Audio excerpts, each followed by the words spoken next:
अस्सलामुअलैकुम भाईजान, कैसे हैं आप? ठीक हैं। आज की इस वीडियो में बात करेंगे जनाब ईरान वर्सेस इसराइल, जिसे मैं मिडिल ईस्ट क्राइसिस कहता हूँ। इस हवाले से दो तीन मेजर अपडेट्स आई हैं कि सबसे पहले जिसमें हिजबुल्लाह वर्सेस इसराइल, जो आपको पता है कि पिछले काफ़ी अरसे से जो है वो वॉर की सिचुएशन के अंदर है। उस हवाले से एक बहुत इंपॉर्टेंट अपडेट के जो हिजबुल्लाह का मीडिया चीफ है मिस्टर रफ़ीफ, जिसने अभी लेटेस्ट प्रेस कॉन्फ्रेंस 11 नवंबर को की थी, उसको जो है वो स्ट्राइक के जरिए इसराइल ने मार दिया। हिजबुल्लाह ने इस चीज़ की कंफर्मेशन कर दी है। इसके ऊपर बात करेंगे। सेकेंडली जो है मिस्टर आयतुल्ला खामनाई, जो सुप्रीम लीडर है जो इस टाइम ईरान के, उनके बारे में बहुत सी क्यासरियाँ चल रही हैं कि ही इज़ 85 नो, और उनको जो चेंज करने की वो खुद अपने जो है नया सक्सेसर लेके आने की कोशिश कर रहे हैं। एक ये थर्डली जो है वो बात करेंगे जनाब टर्की के बारे में कि which is the first country from the NATO side कि जिसने जो है वो रिएक्ट किया इसराइल के खिलाफ। फर्स्ट ऑफ ऑल मिस्टर फीफ की बात करते हैं कि अभी लेटेस्ट एयर स्ट्राइक्स की हैं जनाब। आपको पता है कि इसराइल ने बैरूत के अंदर और बैरूत के सेंट्रल पार्ट के अंदर, सेंट्रल बैरूत के अंदर जो स्ट्राइक की हैं, वहाँ पे जनाब उसके अंदर जो है तकरीबन 4 बंदों की जो है वो शहादत के बारे में कहा गया है, जिसमें मिस्टर रफ़ीफ़ जो हैं मीडिया स्पोक्स पर्सन जो चीफ थे,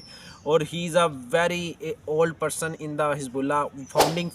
मेंबर्स में से है मिस्टर रफ़ीफ़, जो 1983 से जो है वो हिजबुल्लाह के लिए काम कर रहा है। और बेसिकली ये जो अटैक हुआ ये इनका सेंट्रल बैरूत के अंदर एक बैथ पार्टी बेसिकली सीरिया की एक पार्टी है, उसकी एक ब्रांच जो है वो लेबनीज़ के अंदर भी है, जिसको हिजबुल्लाह के साथ वो अलाइज़ है पोलिटिकली। ठीक है, तो वो बैथ पार्टी का वो बेसिकली हेडक्वार्टर था जिसके अंदर ये बैठे हुए थे, और जहाँ से स्ट्राइक्स किए इसराइल ने, और जो है वो वहाँ पे जो, और इस चीज़ को कंफर्मेशन हिजबुल्लाह ने भी दे दिया। हिजबुल्लाह ने कंफर्म कर दिया कि ही इज़ अ नो मोर। और मिस्टर फीफ की जो है वो बड़ी कंट्रीब्यूशन है, जैसे कि मैंने पहले कहा कि he was among the founding members of the Hezbollah, और वो he was the only person right no कि जो है टॉप टीयर लीडरशिप की बात करें अगर पॉलिटिकली, और इसके अलावा जो मिलिट्री कमांडर्स की टॉप टीयर लीडरशिप है उनके साथ मुसलसल कोऑर्डिनेशन में था, और जो है वो वार फ्रंट्स की सिचुएशन और पॉलिटिकली कंडीशन जो है वो मीडिया के ऊपर आके एलेबोरेट करता था। He was the only person right no.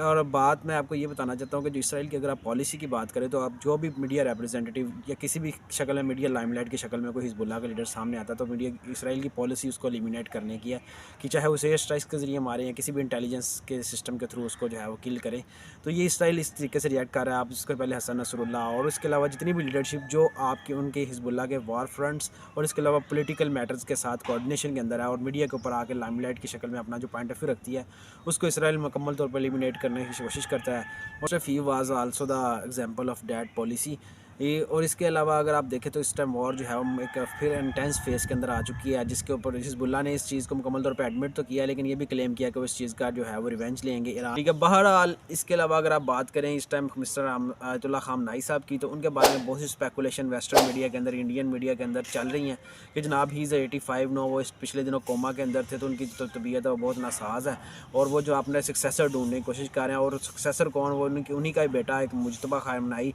जो है वो इस टाइम वेस्टर्न मीडिया के अंदर ये बात बड़े क्लियरली चल रही है कि जनाब नए जो सुप्रीम लीडर हैं, इवन इसराइल मीडिया इसको बड़ा ओपनली क्लेम करता है कि जो नया सुप्रीम लीडर है वो मुजतबा खामनाई है।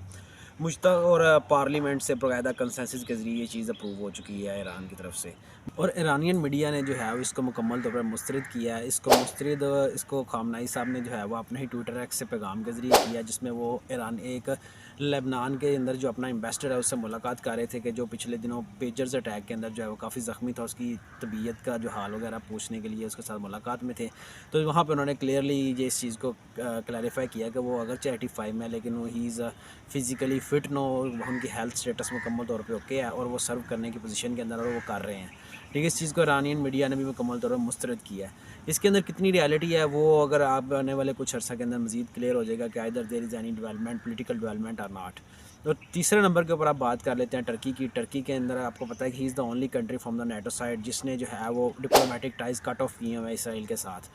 अभी रिसेंटली उन्होंने क्या किया, उन्होंने कहा कि जनाब जब अभी आपको पता है कूप 29 का जो है वो सेशन चल रहा है इस टाइम आज़रबाईजान के अंदर, और पूरी दुनिया से जो है वो लीडरशिप वहाँ पहुँच रही है, और इसराइली प्रेसिडेंट जो है हरमोज़ जो है वो भी विज़िट करने के लिए जाना चाहते थे, लेकिन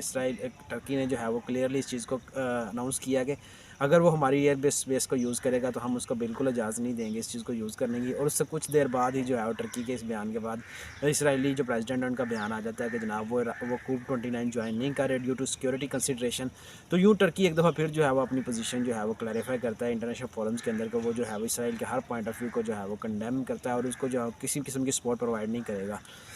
बहरहाल ओवरऑल अगर आप इसराइल और टर्की के रिलेशन को देखें तो उसके लिए एक अलग वीडियोस कंप्लीट चाहिए। वो he is a broader spectrum के अंदर वो टर्की किस तरह डील करता है इसराइल को, वो एक अलग स्टोरी है। और इसी तरह जो जो सिचुएशन जो है वो वेरी करती रहेगी, जो भी इंपॉर्टेंट डेवलपमेंट्स होंगी वो आपसे शेयर करते रहेंगे। अपना ख्याल रखें, टेक केयर, अल्लाह हाफिज़।